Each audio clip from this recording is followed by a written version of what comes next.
What up, guys? Welcome back to Bring Me Joy-Con. Yes, I am back to do a video because I'm inconsistent as heck. It doesn't matter. I want to talk about Kingdom Hearts 3. I know nobody cares about it anymore. It came out a long time ago, but it's bothered me for a long time. So, some background for you. When I was a kid, I went to Disneyland. I was about 12 years old. This was 2002. And I discovered Kingdom Hearts there. I don't think it had come out yet, or maybe it was 2000, and the game wasn't out yet. I don't remember when Kingdom Hearts 1 came out. All I remember is it was unlike anything I had ever experienced before. It was insane. I was like, whoa, there's freaking Disney characters and shit. And it was just an amazing experience. I only got to play for like 20 minutes. I also saw a Segway? I think that's what they were called. They're not really a thing anymore. Segway scooter.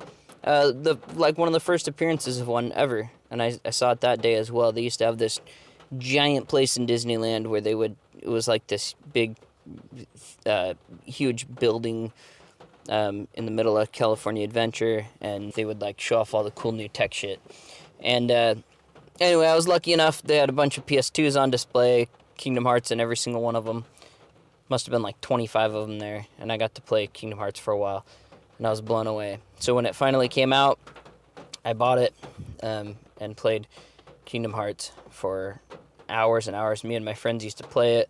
My friend had a code breaker thing, and it was really cool. We had like unlimited life and all this stuff, and that was kind of my first experience playing it. It was like that.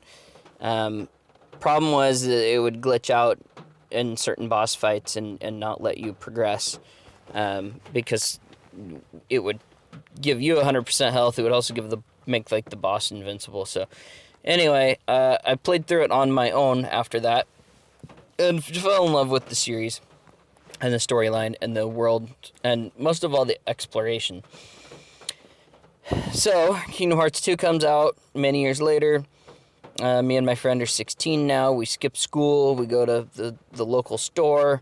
It's 7 in the morning, and we buy Kingdom Hearts 2, and we play it all day, like 15 or 16 hours.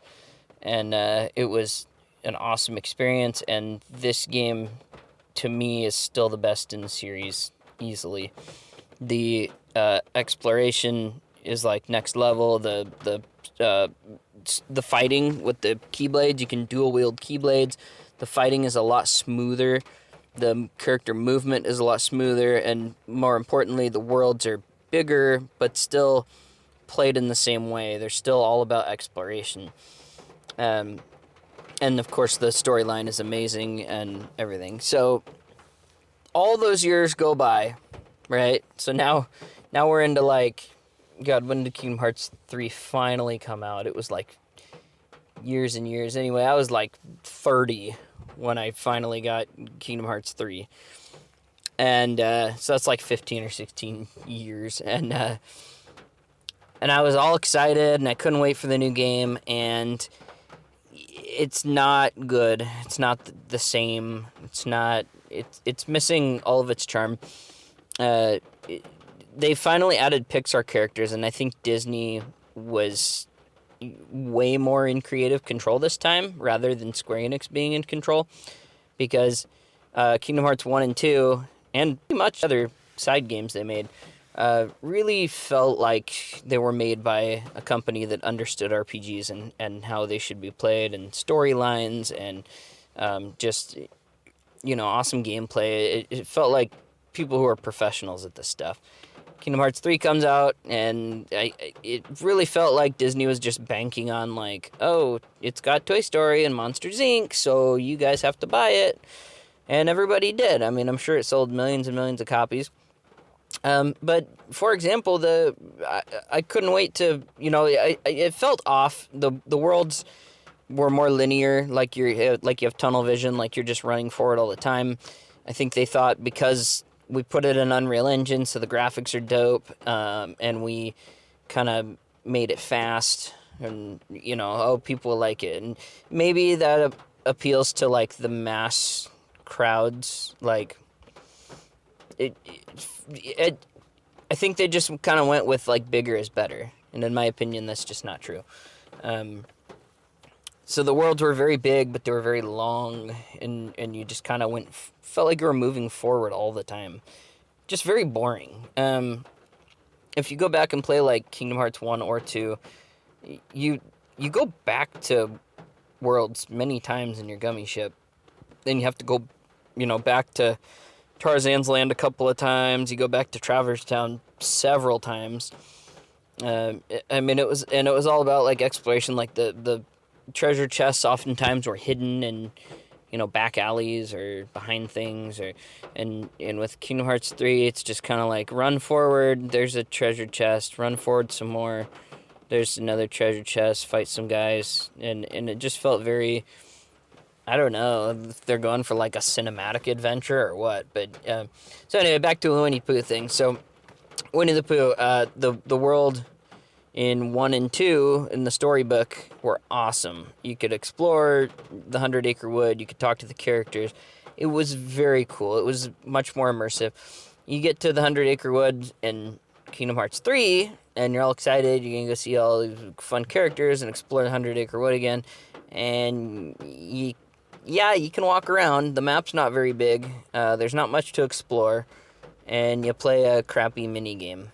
I don't even think you can lose in the mini game. It's kind of a shit game. Like, I feel like it was designed for like a 5-year-old.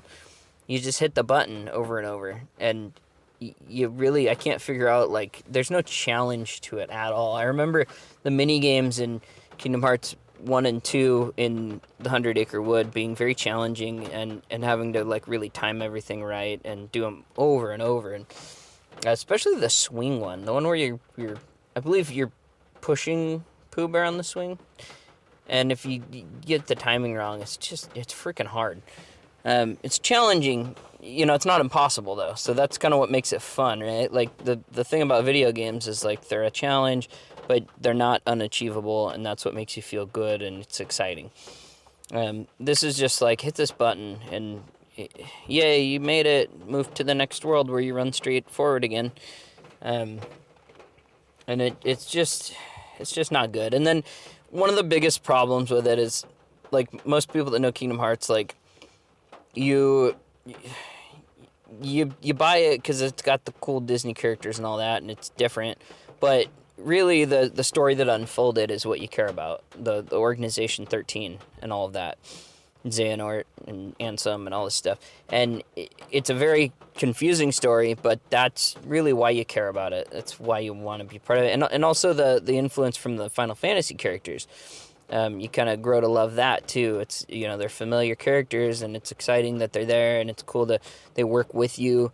In a couple of different worlds, and it's exciting, and the storyline between Cloud and Sephiroth is like this really interesting side story that is a lot of fun to learn about and experience. And then Kingdom Hearts 3, like, the only reference to Cloud is like, they show, like, not even them, but like their shadows on the wall, or like, I can't. It's been a while since I played it. I was so disappointed, and I just, but anyway, you don't even actually see the Final Fantasy characters. They make a single reference to Cloud and Sephiroth, and I believe they don't even use their names. They just make kind of a reference to them, and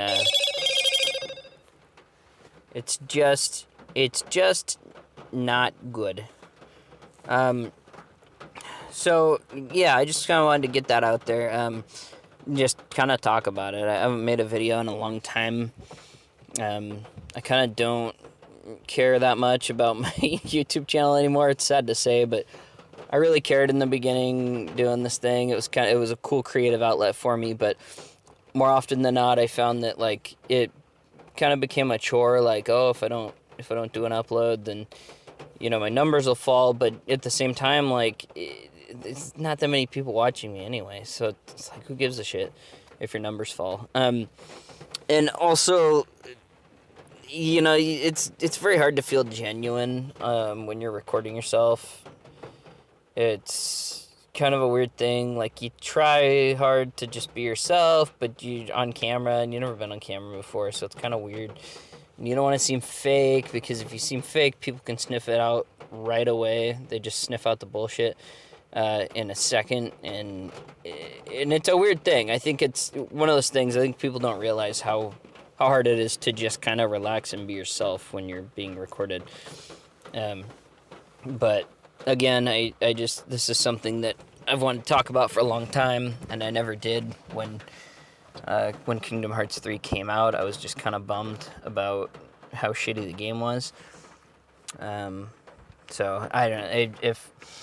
If you want to subscribe to the channel, that'd be great. If you don't, that's fine. It doesn't really matter. Give the video a like, so maybe I can get some more people's perspective. You know, if you liked the game, tell me why you liked it. And if you did like the game, tell me if you're new to Kingdom Hearts, or if you're a longtime fan like me. I'm really curious to see how people's reactions are. You know, if they're a longtime fan like I am, like, what did you like about it? Because I can't imagine somebody, and, you know, again, my perspective is that the game sucks, so I can't imagine somebody that played it as long as me, or that grew up with the series, thinking it's actually good. But, you know, I don't know, maybe that's just my perception of it, because it's not like Kingdom Hearts 2, and so it just felt like a complete failure. But, yeah, anyway, thanks.